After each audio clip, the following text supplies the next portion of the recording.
pajak atau pegawai cukai yang ngaco, yang menurut mereka ngaco, atau masalah pajak apapun dan bea cukai, karena hari ini nanti staff saya sudah ada yang standby di sana, tapi nggak langsung jawab ya. Dan bulan tiap beberapa hari kita short. Boleh dulu Pak foto lanjut. Ini udah mulai hari ini Pak. Udah aktif hari ini. Tapi paling enggak, WhatsApp-nya udah hidup, jadi bisa masuk sana. Kirim aja semuanya sana. Perkembangan konsumsi listrik di seluruh Indonesia, termasuk daerah-daerah yang pusat industri Indonesia. Kalau dia lihat sih, menurut data yang dia lihat itu sudah mulai naik tuh demand listrik, dan dari cabang-cabang dia di setiap daerah kan dia punya kantor-kantor cabang itu. Kelihatannya permintaan untuk servis listrik meningkat juga, pembukaan baru meningkat juga. Artinya apa? Dampak kebijakan yang 200 triliun tadi yang saya luncurkan beberapa waktu yang lalu sudah mulai terlihat di perekonomian. Menteri Keuangan Purbaya Yudi Sadewa menyampaikan optimisme terhadap prospek ekonomi Indonesia di akhir tahun 2025. Ia menyebut, peningkatan permintaan listrik industri dan rumah tangga menjadi sinyal positif bahwa aktivitas ekonomi nasional mulai pulih dan tumbuh lebih kuat. Pemerintah juga menempatkan dana sebesar 200 triliun rupiah ke perbankan nasional. Langkah ini mulai menunjukkan hasil nyata. Dana tersebut disalurkan menjadi kredit produktif bagi dunia usaha dan masyarakat. Kredit ini mendorong perputaran uang, meningkatkan konsumsi, dan menjaga daya beli masyarakat di tengah ketidakpastian global. Namun di sisi lain, pemerintah juga menghadapi tantangan besar dalam menjaga keseimbangan fiskal. Salah satunya terkait pembiayaan proyek kereta cepat Jakarta-Bandung, KCIC, yang masih membebani kas negara. Hingga kini, utang proyek tersebut masih menjadi perhatian, terutama karena pembengkakan biaya konstruksi dan bunga pinjaman dari Cina.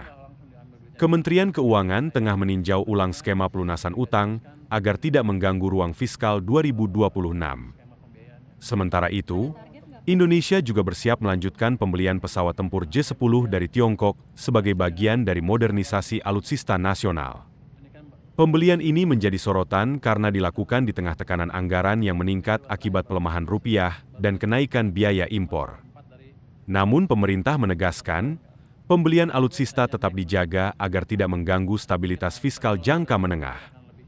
Optimisme pemerintah kini bergantung pada efektivitas penyaluran kredit, percepatan proyek strategis tanpa menambah utang berlebihan, serta kemampuan menjaga keseimbangan antara pertumbuhan ekonomi dan pengelolaan fiskal yang sehat. PLN Pak. Apa pembahasannya Pak? Dia diskusi perkembangan konsumsi listrik di seluruh Indonesia, termasuk daerah-daerah yang pusat industri Indonesia. Kalau dia lihat sih, menurut data yang dia lihat itu sudah mulai naik tuh demand listrik, dan dari cabang-cabang dia di setiap daerah kan dia punya kantor-kantor cabang itu.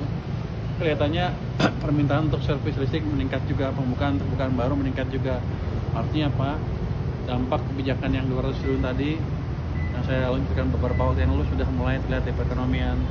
Jadi katanya demand mulai menggeliat. Saya harapkan ke depan akan meningkat terus. Dan saya akan minta update ke Dirut PLN mungkin setiap 2 minggu datanya seperti apa. Kita akan lihat, kalau emang masih bisa dorong, kita dorong lagi perekonomiannya. Ada bahasan stimulus? Iya Pak, stimulus diskon listrik gitu.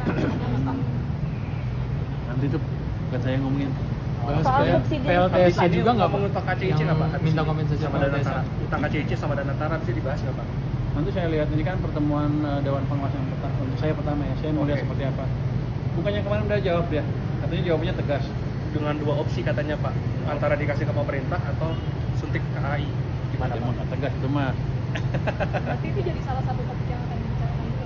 Saya nggak tahu, tapi begini, bukan utang yang nggak dibayar, kan pemerintah apa?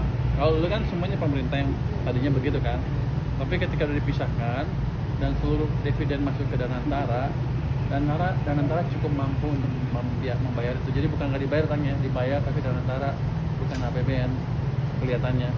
Arahnya saya maunya ke sana. Pak Menhan baru saja mengumumkan kalau Indonesia akan membeli fighter jet dari Cina, Chengdu J-10. Ini kesiapan anggaran pemerintah bagaimana untuk pembelian jet tempur China? Kalau untuk yang tahun depan sudah kita setujui. Ini nggak tahu pakai yang mana, tapi sudah cukup banyak anggaran mereka. Berapa kemarin? Sekian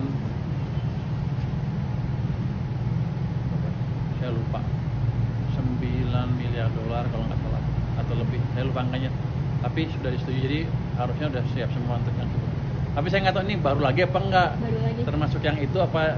Tapi kalau ya harusnya sih yang disebutkan sudah masuk yang dianggarkan itu harusnya sih. Tapi saya harus sudah cek lagi apa dia mau impornya tahun depannya lagi atau kapan. Tapi yang dia minta selama ini sudah kita penuhi. Komisi 11 yang meminta Pak Purbaya tidak mengomentari kementerian lain. Ini kan juga salah satu tugas Pak Purbaya juga kan menyoroti. Saya nggak komentar kementerian yang lain, sebodoh amat. Tapi gini, saya berkepentingan anggaran saya terserap. Kalau nggak serap, saya ambil uangnya. Itu aja. Saya nggak komentari kerja mereka. Harus ada pembahasan dengan Komisi 11 dulu nggak Pak? Kalau misalnya mau mengalihkan dana gitu Pak? Enggak. Itu kan setiap tahun juga ada yang ini kan, ada yang lebih kan anggarannya. Ada yang kepake ya saya ambil aja.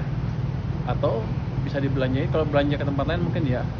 Tapi kan ada belanja-belanja yang nggak harus presiden parlemen. Atau saya pakai untuk ngurangin utang saya. Jadi nggak perlu Atau ada ngurangin persetujuan issuance. DPR juga Pak? Saya nggak tahu, harusnya sih enggak. Pak Purbaya, Kalau saya ngurangin utang, kalau nggak perlu kenapa? Kenapa harus saya terbitkan sesuai dengan ini? Dengan anggaran yang di depan. Kalau nggak butuh ya. Saya mencegah inefisiensi budget dengan tadi menerbitkan surat utang tambahan yang uang yang nggak dipakai, itu aja. Jadi ambil tuh nggak langsung diambil duitnya di sana kan, sebagian masih saya. Artinya mungkin nggak diteruskan penerbitan utangnya atau skema pembiayaannya. Pak, ada target nggak Pak? Tax ratio tahun ini tumbuh berapa persen? Nah, saya belum lihat tax ratio-nya kan, kita kan masih 10-an kemarin kan ya. Ini kan stimulus baru, perubahan kebijakan kan baru 1 bulan, mungkin triwulan terakhir baru kelihatan penuh triwulan keempat, cuman 1/4 dari full 1 tahun kan.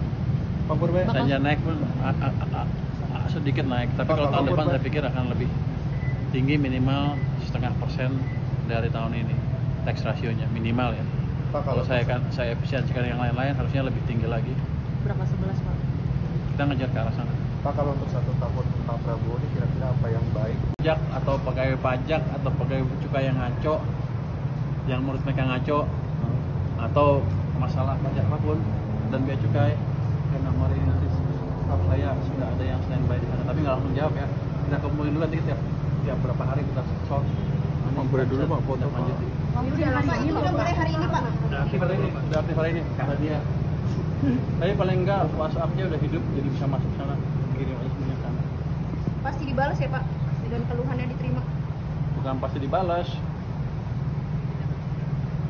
Bukan kan tadi saya sistemnya langsung jawab ya, tapi belum tindak lanjuti ya. Nanti ada tim yang memilih yang mana yang paling signifikan. Tentu pasti dia akan divalidasi dulu kan, bener nggak nih? Atau cuma nyapain saya aja, komplain sana komplain atau nggak ada. Kita akan validasi dulu, begitu divalidasi oke, kita akan follow up. Jadi harusnya semaksimal mungkin kita follow up sampai nggak ada lagi yang ngeluh. Oke, terima kasih ya. Terima kasih ya.